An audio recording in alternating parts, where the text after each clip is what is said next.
ঘৰখন আপোনাৰ অৰিজিনেল ঘৰ তাৰ পৰা ওলাই যা নহলে মই জেচিপি লগাই গোটেই ঘৰ ঘূৰা কৰি দিম গুচি তাৰ পৰা যা নিজৰ য'ত নেপালত আছে য'ত আছে ঢালা নেকি তাৰ পৰা ওলাই গুচি যা নহলে মোৰ খেল চাবি কোনো একো কৰিব নোৱাৰিব মই নিজে থিয় এই মিয়াকেইটাক যেনেকুৱা বুলডোজাৰ লৈ খেদিছো ন আপোনাৰ তাৰ পৰা মই খেদিম আপোনাৰ ঘৰ কত অৰিজিনেল ঘৰ কত হা ঘৰখন আপোনাৰ অৰিজিনেল ঘৰ অৰিজিনেল ঘৰ কত আপোনাৰ অৰিজিনেল আমি ইয়াৰে হয় অৰিজিনেল আপুনি ইয়াৰে কেতিয়াৰ পৰা আপোনাৰ ইয়াত কাক পত্ৰ দেখা আপোনাৰ অৰিজিনেল ইয়াৰে লাজ নাই লোকৰ মাটিৰ ওপৰত চকু দি তাৰ বেদখল কৰিবলৈ কালি পুৰা মই এসপ্তাহ মই দিছো তাৰ পৰা ওলাই যা নহলে মই জেচিপি লগাই গোটেই ঘৰ ঘূৰা কৰি দিম মই নিজে থিয় হ'ম তাতে পুলিচ লৈ গুচি তাৰ পৰা যা নিজৰ য'ত নেপালত আছে য'ত আছে তাত যাগে লোকৰ ইয়াতে আহিলে যদি ইয়াত থাকিব বিচাৰে ভালকে মাটি বাৰী কিনি ঘৰ বনাই তাত লোকৰ মাটি ইয়াতে তুমি দালাল নহয় ন দালাল নেকি লোকৰ মাটি জবৰদস্তি কৰি মানুহ সোমাই গৈছে মই এসপ্তাহ মই দিছো তাৰ পৰা ওলাই গুচি যা নহলে মোৰ খেল চাবি ঘৰ ভাঙি ঘূৰা কৰি দিম কোনো একো কৰিব নোৱাৰিব পুলিচ লৈ ঘৰ ঘূৰা কৰি ডিচেম্বৰত ক'লে টেলিফোন আহিলে অকস্মাত এবাৰ কল আহিছে মোৰলৈ কল আহিছে অহাৰ পিছত মই এবাৰ মিছ কল আহিলে মিছ কল অহাৰ পিছত মই আকৌ এবাৰ আহিলে মই উঠোৱা নাই এইটো কলটো আকৌ এবাৰ আহোঁতে মই ৰিচিভ কৰিলোঁ টু কলাৰত মোৰ নাম আহিলে মই ছোৱালীজনীক সুধিলোঁ সোধাৰ পিছত ছোৱালীজনীয়ে ক'লে ডিচি কৈ আছে এইটো এনেকৈ ডিচি কথা পাতে নেকি বুলি ক'লোঁ তাৰপিছত ছোৱালীয়ে ক'লে কি নাম কওকচোন অমুক নাম বুলি মই ক'লোঁ টু কলাৰত আহিছে তেতিয়া ছোৱালীয়ে ক'লে হয় ডিচিয়ে হয় বুলি ক'লে তেতিয়া মই হেৰি কৰিলোঁ কথা পাতিলোঁ তাৰপিছত মাটি আমাৰ হয়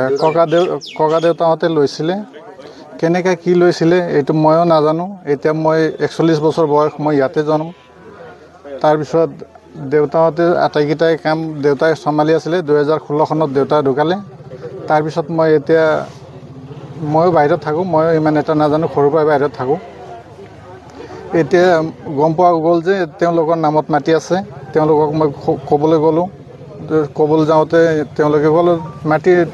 আমাৰ নামত আছে তোমাক উঠাইবলৈ খেদাবলৈ গৈছোঁ নেকি নাই যোৱা নহয় বুলি ক'লে ইয়াতে আছে বাপুতি পাইং ডাঙৰ বাপুতি পাইং বুলি তাৰপিছত তৰ্কেশ্বৰ পাইং তেওঁলোকৰ এজমালিত আছে 5জন মানুহৰ নামত আছে ম্যাদী হৈ থকা আছে তাৰপিছত মই ক'লোঁ তাৰপিছত খাজানা আমাৰ 90 চনলৈকে খাজানা দিয়া আছে হেৰি 66ৰ পৰা 90 চনলৈকে খাজানা দিয়া আছে তেওঁলোকৰ নামতে দিয়া আছে নাই 90 চনৰ এইফালে দিয়া নাই কেনেবাকৈ নাই দিয়া নাই যোৱাকালি বিশ্বনাথৰ আয়ুক্ত মহোদয় আমাৰ টকবাৰী অঞ্চলৰ এজন যুৱকক ফোনত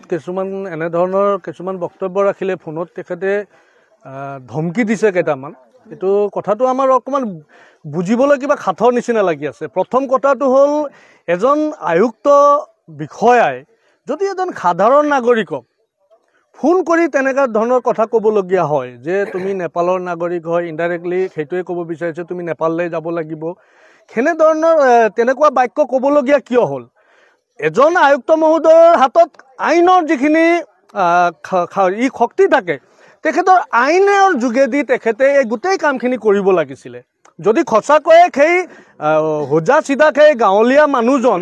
যদি দুখী আছিলে বা অথবা তেখেতে যদি বেলেগৰ মাটি দখল কৰিছিলে তেতিয়াহ'লে আইনেদি তেওঁক ব্যৱস্থা ল'ব লাগিছিলে কিন্তু আয়ুক্ত মহোদয়ে কি কৰিছে নিজে ফোন কৰি ধমকি দিছে এটা কথা স্পষ্ট আৰু মই সংবাদ মাধ্যমৰ আগত মই গৌৰৱেৰে কওঁ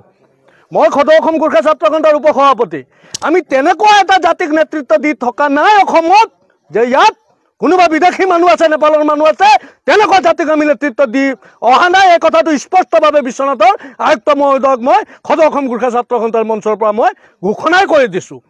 যদি তেখেতক গোৰ্খা জাতিটোক লৈ পেলাই যদি কিবা তেখেতক ক'বলগীয়া আছে গোৰ্খা জাতিটো যদি বিদেশী হয় বুলি প্ৰতিপন্ন তেখেতে কৰিব পাৰে তেতিয়াহ'লে আমি কিন্তু ইতিহাস আৰু আমাৰ হাতত থকা নথিখিনি লৈ আমি তেখেতৰ লগত বহিবলৈ আমি সাজু আছোঁ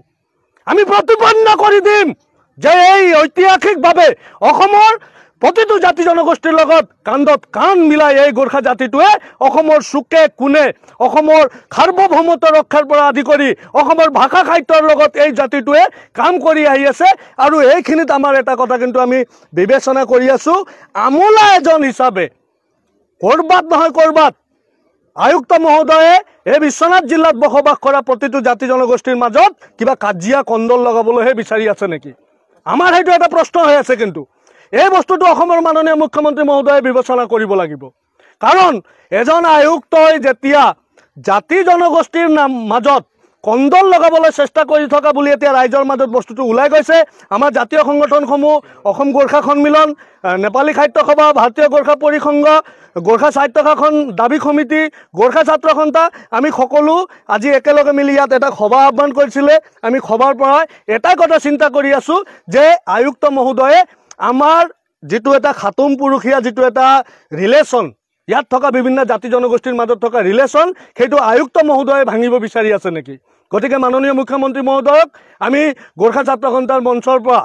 যিহেতু আপোনালোকে জানে আমি এখন সভাৰ পৰা ওলাই আহিছোঁ, এতিয়া সেই সভাৰ সিদ্ধান্ত মতে অনতিপলমে বিশ্বনাথ জিলাৰ পৰা তেখেতক কিন্তু ইয়াৰ পৰা বদলি কৰি বেলেগ জিলালৈ লৈ যাব লাগিব। নহ'লে কিন্তু বিশ্বনাথ জিলাত চাব অতি কম দিনৰ ভিতৰতে আয়ুক্ত মহোদয়ে প্ৰতিটো জাতি জনগোষ্ঠীৰ মাজত কিন্তু ইয়াত কাজিয়া লগোৱাৰ এটা ব্যৱস্থা কিন্তু তেওঁ হাতত লৈ আছে বুলি আমাৰ ধাৰণা হৈ আছে।